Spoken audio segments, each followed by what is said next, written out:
రేడర్ ఎలాగుందో చీకటి పడితే ఇందులో ఇలా రాలేమో చీకటి పడితే.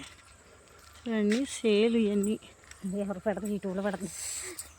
ఇవన్నీ కొబ్బరి తోటలు సేలండి. ఈ పక్క ఏమో ఉడుపు సేను. ఇక్కడ అస్సలు ఒక్క ఇల్లు లేదు చూడండి, ఎక్కడో ఉందండి ఒకటి ఇల్లు. అయితే చాలా భయపడతామండి ఇటు చీకటిని అయితే. దీని పేరు వాస్మిని కాలనీ అంటండి ఇది. ఈ పక్కన గడ్డి తోటలు, ఈ పక్కన అంట్లో అట్లా కొబ్బరి తోటలో మైంగి వెళ్తామంటే చీకటి అండి. ఇదంతా చీకటి పడ్డదంటే నల్లేమో భయంగా ఉంటుందండి ఇదంతా చాలాని. ఇప్పుడు అయితే 3 అవుతుంది టైము. ఈ గడ్డి సేవంతి పూలు చూడండి ఎంత బాగున్నాయో. చూడండి తీర్తాను. గడ్డి సేవంతి పూలు ఇవి.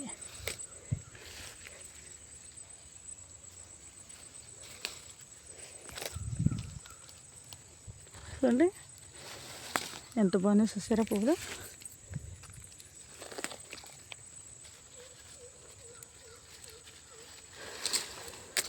ఇవ్వండి గడ్డి శాంతి పూలు. ఇది ఒకటి వదిలేస్తండి. ఇది చూపించాను కదా మీకు.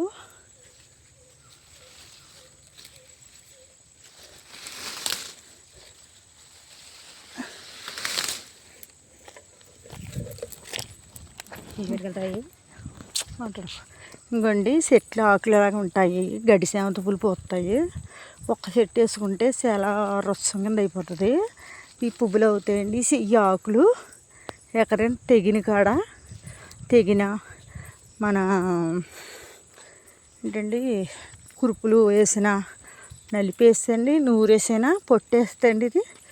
ఇది ఇట్టు మాడిపోతాయండి. ఇవి 2 రోజుల్లో మాడెట్టేస్తామండి. తెగిన కాడ వేసినా అండి మాడెట్టేస్తాయి, కురుపులకైనా మాడెట్టేస్తాయి. చూడండి ఆకులు ఉన్నాయో అండి.